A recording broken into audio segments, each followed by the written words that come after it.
Oh, hi guys, welcome to the latest episode of Cricket Draft Insight. Today I'd like to share with you my T20 Blast Squad. I think the competition kicks off at the weekend. Don't want to talk about the county championship. I mean, who cares about the county championship? I'm not even taking it that seriously. So yeah, on to the T20 Blast. First up, I've got Chris Lynn. I think he's the leading run scorer in the history of the Big Bash. Destructive six-hitting batter, a couple hundreds last season for Northamptonshire.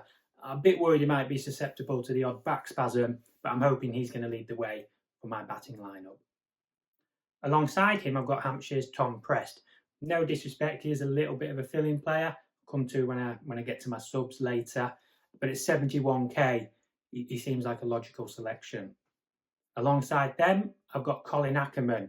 Now, I know I might sound like I'm regressing with my strategy here, but I think he is a batter who bowls. I'm optimistic he can take some wickets too, and I think that helps make my batting lineup reasonably strong. On the all-rounder front, I've tweeted about, I've posted a few videos that I've touched upon New Zealand's Michael Bracewell, though with the IPL overlap and then Worcestershire only play once in the second week, it may be that I don't see Bracewell in my squad for a little while. But again, come to my substitutes and I'd like to think I'm well covered. My next all-rounder is another player who featured in one of my videos where I touched upon Michael Bracewell, and that's Benny Howell. I expect him to do well with the ball, take wickets, keep it tight, hopefully contribute a bit with the bat as well, back at Hampshire. I'd like to think he's a solid, reliable option. I've then got Roloff van der Merwe. I do like my left-arm spinners. Potentially quite destructive with the bat as well. Don't always get to see it, but a capable all-rounder, no spring chicken. I was also trying to get Samit Patel in my squad. I couldn't quite do it at the moment, but I've got van der Merwe in there. And then I've also got Jordan Thompson, who I think I did have the odd injury niggle in the latest county championship match. Optimistic that he'll be okay.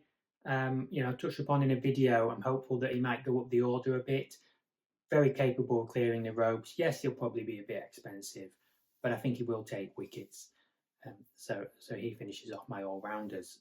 On the wicket-keeping front, I've got another Yorkshireman, Johnny Tattersall, which is a selection that I know a few people maybe weren't convinced by. But as I've said before, I think the budget is quite tough. So yes, I could have, in theory, a better batter wicket-keeper. But I'm hoping that by having Tattersall, the rest of my squad is strong. And I'm optimistic that he will play. He was set to play in the county championship and he hurt his finger. He's missed out. I'd like to think he'll be there, affecting a few dismissals. And on the bowling front, it's back to the slow left-armers. Tom Smith and Tom Hartley, both classed as bowlers, not all-rounders in this game. Posted a video about Tom Smith, big fan of his. And Tom Hartley's been performing very well in the county championship, actually with the bat. Maybe having a little more opportunity with the ball in the last game following injury to James Anderson. I think he did well in the 100 when I watched him a bit.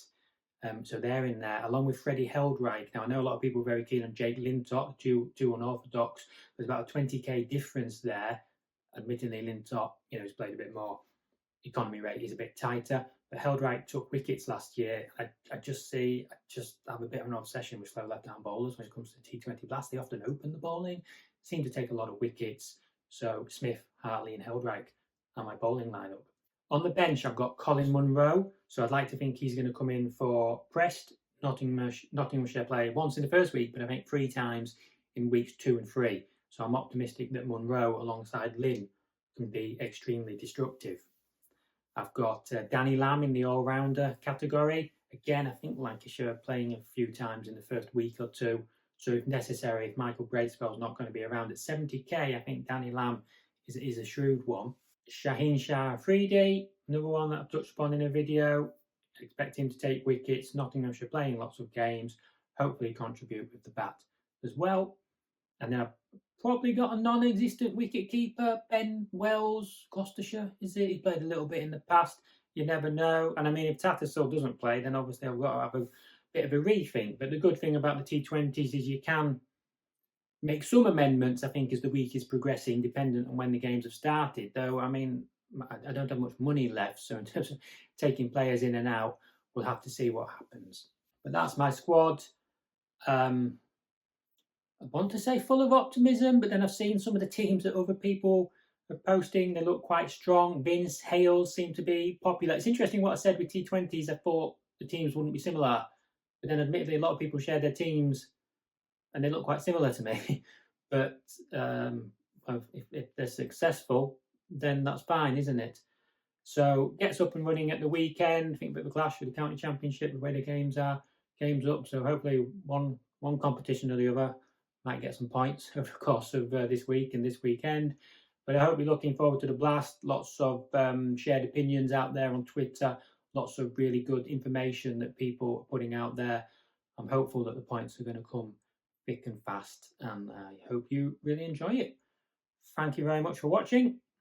How's that?